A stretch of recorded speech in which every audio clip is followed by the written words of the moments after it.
Hello everyone. Yes, we are live now. मैं आप लोगों को पिछली कक्षा में इतिहास का बेसिक जो होता है वो थोड़ा सा बताया था। आज हम उसी को आगे बढ़ाने का प्रयास करेंगे। पिछली कक्षा में मैंने आप लोगों को कक्षा 10वीं की जो इतिहास का किताब होता है उसका पहला चैप्टर अर्थात यूरोप में राष्ट्रवाद को शुरू किया था। मैंने आप लोगों को सिलेबस बता दिया था। आई होप आप लोगों ने नोट डाउन कर लिए होंगे। अभी हम लोग इसमें आगे बढ़ेंगे, ठीक है। तो यूरोप में राष्ट्रवाद, कल मैंने आप लोगों को समझाया था कि राष्ट्रवाद क्या होता है। आप लोग अच्छे से समझ गए होंगे। आज हम फिर से आपको रिकॉल एक बार करवा देते हैं, ठीक है। राष्ट्रवाद के बारे में मैंने बताया था कि राष्ट्रवाद जो होती है किसी देश के लिए एकता का जो वाहक बनती है, जो मतलब वहाँ के स्थानीय लोगों में एक एकता और भाईचारे के लिए जो पर्याप्त मात्रा में जो एक विचारधारा होती है उसे राष्ट्रवाद कहते हैं, ठीक है। और हमने पिछली कक्षा में यूरोप में राष्ट्रवाद पढ़ने के लिए शुरू किया था। तो यूरोप के बारे में भी मैंने आपको बताया था कि यूरोप एक महादेश है। आज हम लोग सबसे पहले यूरोप के कुछ देशों के बारे में जान लेंगे, ठीक है। तो यूरोप चूँकि एक महादेश है और इसमें कई सारे देश मिला करके एक यूरोप महादेश बनता है। तो यूरोप में जो ऐसे तो बहुत सारे देश आते हैं, ठीक है ना, लेकिन उनमें से कुछ मुख्य जो देश हैं उन जैसे फ्रांस जिसकी राजधानी पेरिस है, जर्मनी जिसकी राजधानी बर्लिन है, इटली जिसकी राजधानी रोम है, और भी बहुत सारे देश जैसे ब्रिटेन जिसकी राजधानी लंदन है, और भी हंगरी राजधानी बुडापेस्ट, और भी बहुत सारे देश है, ठीक है। आयरलैंड, स्कॉटलैंड, ये सब, यूनान। यूनान जो कि मतलब जो होता है ना, यूरोप यूरोप का गौरव यूनान देश को ही कहा जाता है। कारण क्योंकि प्राचीन समय में जब सारी दुनिया में अंधविश्वास और अंधकार फैली हुई थी ना, तब यूनान एक ऐसा देश था जहाँ जहाँ के लोगों ने पूरे विश्व को जो है ना ज्ञान की रोशनी प्रदान किया था, ठीक है। तो ये सब कुछ देश यूरोप के प्रमुख देश हैं और इसी को आज हम लोग पढ़ेंगे। वहाँ पे आ रहे सामाजिक और आर्थिक राजनीतिक निरंतरता और परिवर्तन के पहलू को, क्योंकि मैंने कल आप लोगों को बताया था कि यही जो निरंतरता और परिवर्तन के पहलू है इसी को इतिहास कहते हैं, ठीक है। हमको मेनली इसी चीज़ को पढ़ना होता है। तो यूरोप, ठीक है। यूरोप में एक देश है, अभी मैंने बताया फ्रांस जिसकी राजधानी पेरिस है। फ्रांस की राजधानी कहाँ थी? पेरिस है। वहाँ पे पहले था ना, पहले राष्ट्रवाद की भावना अधिकांशतर देशों में न थी, बिल्कुल भी नहीं थी। वहाँ पे होता बस ये था कि वहाँ पे लोगों पे शासन प्रशासन चलाने का काम एक जो होता है ना पीढ़ीगत रूप से चलता आ रहा राजा चलाता था। राजा कई बार निरंकुश होता था, कई बार अच्छा भी होता था। अगर अच्छा राजा मिल गया तब तो बहुत बढ़िया है, उस देश का विकास समृद्धि होता था। लेकिन अगर गलती से उस देश को एक तानाशाह टाइप निरंकुश जिस पे कोई अंकुश ना हो वैसा अगर राजा मिल जाता था, तब वहाँ के जनता के लिए त्राहिमाम से वो कम नहीं होती थी। तो इस सब से धीरे धीरे वहाँ के लोग, वहाँ के जनता हर देश में कुछ कुछ सीखते गए, कुछ कुछ उभरते गए। आधुनिक शिक्षा लोग तक प्रदान की गई और राष्ट्रवाद को फैलाने में सबसे महत्वपूर्ण भूमिका है तो वो है कई सारे दार्शनिकों का, जैसे में रूसो, मोंटेस्क्यू, हिगेल, कांट, ये सब कुछ दार्शनिक के नाम हैं। हमारे भारत में भी बहुत सारे दार्शनिक हुए थे प्राचीन काल से लेकर के वर्तमान काल तक। प्राचीन काल में के दार्शनिकों का नाम जब हम लोग सुनने जाएंगे तो उस समय याज्ञवल्क्य, गार्गी, वर्तमान समय में अरबिंदो, महात्मा गांधी, ये सब भी एक तरह के कहीं ना कहीं दार्शनिक ही थे, ठीक है। जो दार्शनिक उनको बोलते हैं ना, जो अपने विचार से लोगों को प्रभावित रखने का काम, आजकल जैसे इन्फ्लुएंसर होता है ना, प्रभावित करने वाला इन्फ्लुएंस, उसी तरह से दार्शनिक भी वही परिप्रेक्ष्य में हम लोग समझ सकते हैं, ठीक है। अभी यूरोप में राष्ट्रवाद पढ़ने जा रहे हैं हम लोग। तो इसमें देखिए मैंने कल भी आप लोगों को बताया था कि यूरोप में जो है ना नेपोलियन ने जो है ना पूरे यूरोप में राष्ट्रवाद को फैलाने में अपनी महत्वपूर्ण भूमिका निभाई थी। किसने निभाई थी? देखिए यही है, ये नेपोलियन है। ये जो है ना ये नेपोलियन है। इसी ने पूरे यूरोप में जो है ना अपना वर्चस्व कायम करते करते कब इसने यूरोप में राष्ट्रीयकरण की भावना फैलाई, इसे भी नहीं पता चला। और यूरोप में राष्ट्रवाद का प्रसार करते करते ही अनजाने में ही यह मारा गया। और उसके बाद जब लोगों को एहसास हुआ कि आखिर ये जो एक तरह से बवाल मचा था वो क्यों मचा था, क्या कमी रही थी कि ये एक अकेला व्यक्ति नेपोलियन, ये खुद राजघराने परिवार से नहीं आता था, ठीक है ना। ये एक पहले साधारण परिवार से ही था और धीरे धीरे करके फ्रांस का सत्ता में आता है। लगभग 10-15 साल तक फ्रांस पे शासन करता है और उसके बाद पूरे यूरोप के अधिकांश 70 देशों को जीत लिया था इसने, ठीक है ना। युद्ध की नीति अपना करके साम्राज्यवाद अपना फैला रहा था। उसी दरमियान वहाँ के लोगों में ये समझ उत्पन्न हुई कि आखिर हम लोग हारे क्यों थे, और उन्होंने इसका विरोध किया था। चलिए अब हम लोग आगे अपने पॉइंट्स को देखते हैं, ठीक है। देखिए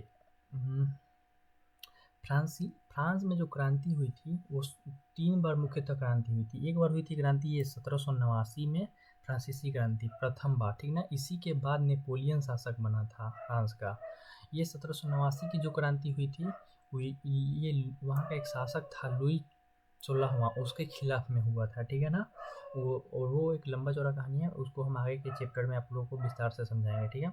अभी आप लोग बस राष्ट्रवाद को समझने का प्रयास कीजिएगा।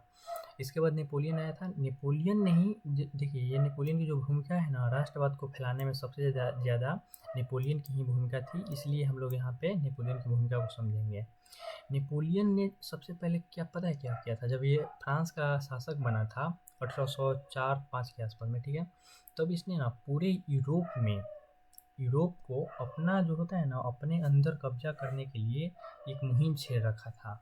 और सभी देशों में ये कहीं ना कहीं आक्रमण करते जाता था और उसको जीतते जाता था। जो नहीं इसके सामने अगर आत्मसमर्पण कर देता था उसको तो ये बिना मार काट के ही अपने अंदर कर लेता था, अधीन कर लेता था। लेकिन अगर जो इसकी बातों को नहीं मानता था उसको मार काट करके अपने अधीन कर लेता था। लेकिन अंत में 1815 में ये ब्रिटेन पे जब ये कब्जा करने गया तो ब्रिटेन से हार गया था। और ब्रिटेन से हारा तो ब्रिटेन के लोगों ने इसे कैद कर लिया था। एक युद्ध हुआ था जिसको इतिहास में बहुत इम्पोर्टेंट एक महत्वपूर्ण अपना स्थान रखता है, उसका नाम था वाटरलू का युद्ध।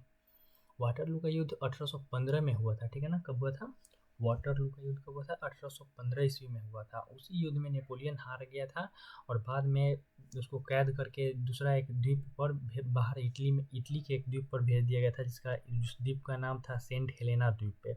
उसी द्वीप पे अंत में इसकी 5-6 साल के बाद मृत्यु भी हो जाती है 1821 में, ठीक है। तो जब नेपोलियन की मृत्यु हो जाती है तब वहाँ के जो जिस देशों पे नेपोलियन ने कब्जा जमाया होता है ना उस देश के लोग सोचते हैं कि आखिर ऐसा क्यों हुआ था। और इस सोचने के लिए जितने देशों पे कब्जा हुआ था वो सभी देश मिल करके एक सम्मेलन किए थे, जिस सम्मेलन का नाम पड़ा था बाद में वियना सम्मेलन। देखिए ये वियना सम्मेलन जो कि 1815 में हुआ था। कब हुआ था 1815 में वियना सम्मेलन। इंपॉर्टेंट क्वेश्चन है, पूछता है कब हुआ था 1815 ईस्वी में।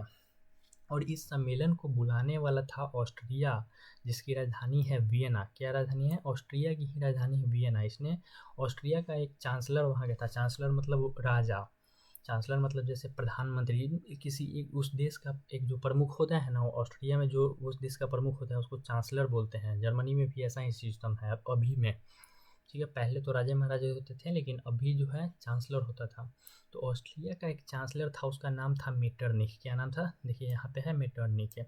इसी ने वियना में अपनी राजधानी वियना में 1815 ईस्वी में नेपोलियन के जो काम थे ना उसकी वजह से जो अस्त व्यस्त हो गया था पूरा यूरोप पे, उसके वजह से एक सम्मेलन बुलाता है कि इसको फिर से जो अस्त व्यस्त नेपोलियन के युद्धों ने किया था, इसकी यूरोप की जो व्यवस्था थी जिस तरह से लोग जी रहे थे लेकिन जिसको अस्त व्यस्त कर दिया था नेपोलियन ने, उसको सुधारने के लिए मेटरनिख ने एक सम्मेलन बुलाया था। इस सम्मेलन का नाम था वियना सम्मेलन जो कि 1815 में हुई थी। लेकिन यूरोप के लिए सब कुछ सही नहीं चल रहा था। मेटरनिख भी जो था ना वो कुछ अच्छा व्यक्ति नहीं था, वो भी एक घोर प्रतिक्रियावादी व्यक्ति था। घोर प्रतिक्रियावादी मतलब हर एक चीज़ में रिएक्ट करना होता है ना, ये आप लोग अक्सर देखे होंगे लड़कियों को हर एक चीज़ में रिएक्ट करते हुए, जो कि कई बार अच्छा नहीं होता है। तो उसी तरह से मेटरनिख था जो कि घोर प्रतिक्रियावादी व्यक्ति था। हर चीज़ में जो है अपना टांग अड़ाते रहता था, हर चीज़ में जनता से कभी इधर कभी उधर अगल बगल के देशों में वो प्रतिक्रिया अपना दिखाते रहता था, जिस वजह से वहाँ न तो ये उस देश के लिए अच्छा था, न ही यूरोप के लिए अच्छा था। ये आगे आप लोग देखिएगा तो यही यूरोप है, यूरोप महादेश है, और यूरोप महादेश के कुछ इम्पोर्टेंट देश हैं।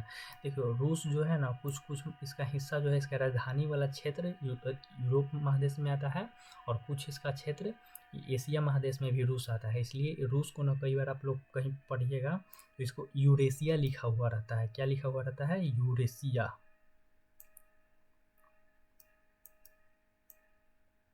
यूरेशिया ऐसे करके।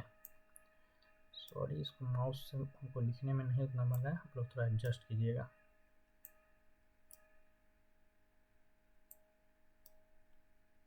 यूरेशिया ऐसे करके, ये रूस को ही कहा जाता है।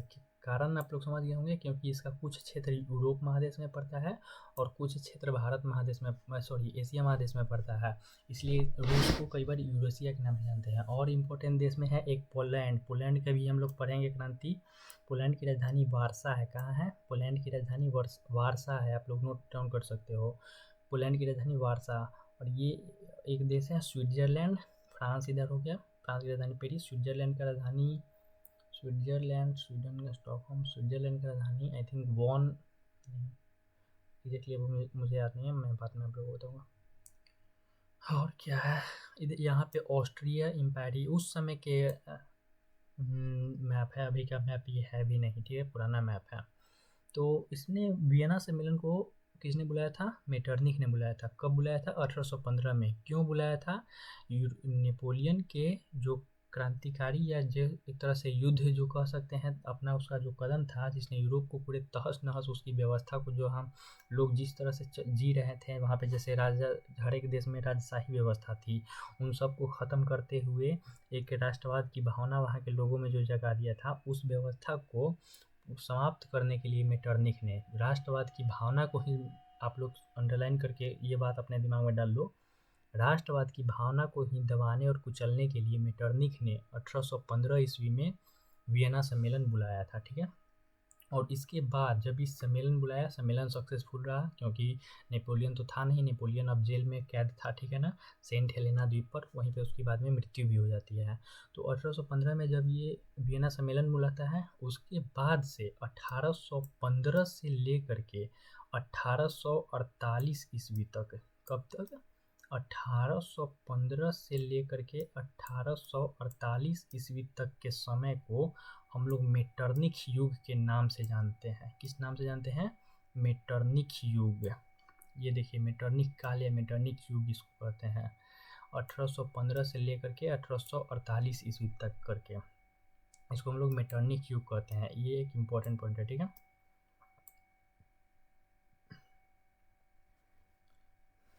और इसमें ये मेटरनिख ने कुछ कुछ अपना जो होता है दांव पेच खेला था। इसने फ्रांस में पुनः से जो है ना, ब्रूबो राजवंश, एक राजवंश था, बोले ना कि मेटरनिख जो है ना, राष्ट्रवाद की जो भावना जन्म ले रही थी, उस सबको दबाने का काम किया, और फिर पुनः निरंकुश तानाशाही व्यवस्था को यूरोप में लागू करवाने का प्रयास किया। और इसी क्रम में उसने फ्रांस में ब्रूबो राजवंश, जो कि एक राजा का वंश था, ठीक है ना, राजा का बेटा राजा बनता था, जिसमें लुई ये सब करके अलग अलग नेता वहाँ के राजा हुए थे, लुई 14वां, लुई 15वां, लुई 16वां, ऐसे ऐसे करके, ठीक है। तो उसने ब्रूबो राजवंश को पुनर्स्थापित किया था और लुई 18वां को फ्रांस का राजा बनाया था। अब आप सोचो कि ये लुई 18वां क्या है, तो देखो लुई, पता है लुई एक नाम है, जैसे हमारे यहाँ नाम होता है ना, सोहन, मोहन, राम, गीता, आशीष, कौशल, कुछ भी नाम है। उसी तरह से यूरोप में एक प्रचलन था ना कि उस अपना नाम नहीं बदलता था। जैसे मेरा नाम अगर लुई है ना, तो मैं अपने बेटे का नाम रखूँगा, मैं अगर लुई फर्स्ट हूँ तो मैं अपने बेटे का नाम रखूँगा लुई सेकेंड, वो अपना बेटा का नाम रखेगा लुई थर्ड, वो अपना बेटा का नाम रखेगा लुई फोर। ऐसे करके उसका पीढ़ी जो है ना आगे बढ़ता चलेगा। और इससे पता चलता था कि वो कौन सा पीढ़ी के हैं। तो लुई 18वां 18वीं पीढ़ी का है अपना, ठीक ना, अपने वंश में समझ लो, और वो राजा बनता है, ठीक है ना। और फिर और मेटरनिख क्या करता है इस वियना सम्मेलन के दौरान? उसने इटली जो कि यूरोपीय एक महादेश देश ही है, इटली की राजधानी रोम है, इस पर अपना प्रभाव स्थापित करने के लिए उसको कई राज्यों में बांट देता है। रूल एंड डिवाइड रूल, ठीक है ना। रूल डिवाइड एंड रूल, बाँटो और शासन करो की नीति अपनाता है इटली पर और उसको अलग अलग भागों में बांट देता है। तो इटली का ही एक क्षेत्र था सिसिली और नेपल्स, एक राज्य है वहाँ का, समझ लीजिए। इटली देश का राज्य था सिसिली और नेपल्स। इसने ब्रूबो वंश के सम्राट फर्डिनेंड को दे दिया था, ठीक है।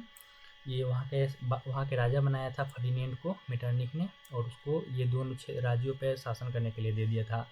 इटली की राजधानी जो कि रोम है और उसके आसपास के राज्य को पोप उसको बोलते हैं ना, पोप बोलते हैं। जो ईसाई का जो प्रमुख होता है, एक धर्म गुरु बोल लीजिए, उसको पोप बोलते हैं। उसको शासन प्रशासन संभालने के लिए दे दिया था। आई होप आप लोगों को समझ में आ रहा होगा और मेरा आवाज़ भी क्लियर होगा। थोड़ा सा आप लोगों को प्रॉब्लम होगा तो आप लोग प्लीज़ हाई वॉल्यूम करके शांति वाली जगह पे देखिएगा क्लास को। देखिए यही है मेटरनिख, ठीक है। उस समय का समझ लीजिए तो सब कुछ करता धरता। और इसने मेटरनिख ने वियना सम्मेलन में क्या काम किया था, तो ऑस्ट्रिया और एक दो अलग अलग एक और क्षेत्र हैं लोम्बार्डी एवं वेनेशिया, इस पर ऑस्ट्रिया खुद मेटरनिख खुद यहाँ का राजा बन गया, यहाँ का प्रभुत्व अपने जमा लिया। और ये 3 क्षेत्र हैं पर्मा, मोडेना और टस्कनी।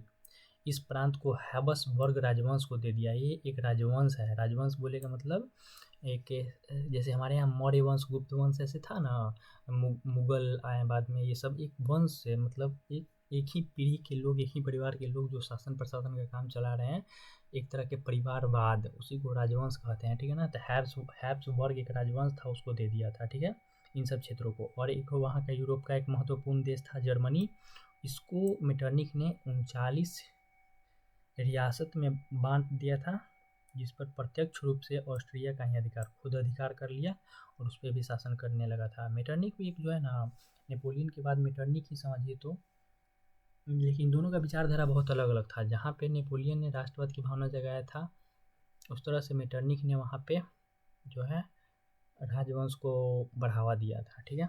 और ये सब मेटरनिख व्यवस्था में कुछ और भी उसने प्रावधान किए थे। देखिए मैंने आप लोगों को बताया कि फ्रांस की क्रांति जो कि 1789 में हुई थी, उसी ने गणतंत्र एवं प्रजातंत्र के विचार को जो है ना विकास मिला था, एक विचार उद्भव हुआ था। इसी का विरोध करना और पुरातन माने पहले वाला जो व्यवस्था, राजवंशी व्यवस्था, माने जो राजा के बेटा राजा बनेगा, उस व्यवस्था को पुनर्स्थापित करना मेटरनिख व्यवस्था का उद्देश्य था, ठीक है। मेटरनिख व्यवस्था का उद्देश्य क्या था, गणतंत्र एवं प्रजातंत्र की विचारधारा को दबाना और पुनः से तानाशाही वंश को, यह जो होता है ना मतलब एक तरफा मतलब शासन प्रशासन, उसको स्थापित करना था, ठीक है ना। अतः वियना सम्मेलन जो कि 1815 में हुआ था, इसके माध्यम से यूरोप में नेपोलियन युग का अंत हुआ था और मेटरनिख युग की शुरुआत हुई थी। इटली पर अपना प्रभाव स्थापित करने के लिए मेटरनिख ने उसे कई राज्य में स्थापित किए थे, हमने अभी पीछे ऊपर देखा भी था। और ये सब वही चीज़ है, ठीक है ना। ये दोबारा आ गया है शायद। और आगे ये है कि फ्रांस में वियना व्यवस्था के तहत क्रांति के पूर्व की व्यवस्था को स्थापित करने के लिए ब्रूबो राजवंश को पुनर्स्थापित किया गया। लुई 18वां फ्रांस का राजा बना था, ठीक है। ठीक है, ये सब तो ठीक है, गुड, कोई नहीं। अब आगे फिर से हम लोग चलते हैं। एक और फ्रांस में जब शुरू में ये हुआ 1789 में क्रांति हुई, उसके बाद एक सेकंड रुकिएगा आप लोग।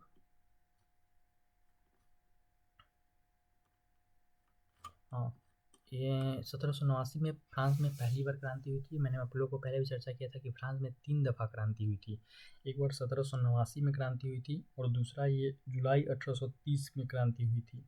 ये क्रांति भी फ्रांस में ही हुई थी, जिसने मेटरनिख ने जो निरंकुश एवं प्रतिक्रियावादी शासक प्रशासक वाला राजा वाला जो सिस्टम लागू कर दिया था ना, उसमें मेटरनिख के समय तो नहीं, लेकिन आगे चल के 1830 ईस्वी में चार्ल्स दशम के समय में, जो उस समय तो बना था, लुई 18वां शासक बनाया था मेटरनिख, लेकिन लुई 18वां हट गया था। उसके बाद चार्ल्स दशम जब वहाँ का शासक बना था फ्रांस के समय, उस समय फ्रांस में फिर से क्रांति उभरी, ठीक है, जिसको जुलाई 1830 की क्रांति कहते हैं। यह फ्रांस में ही हुआ था, ठीक है।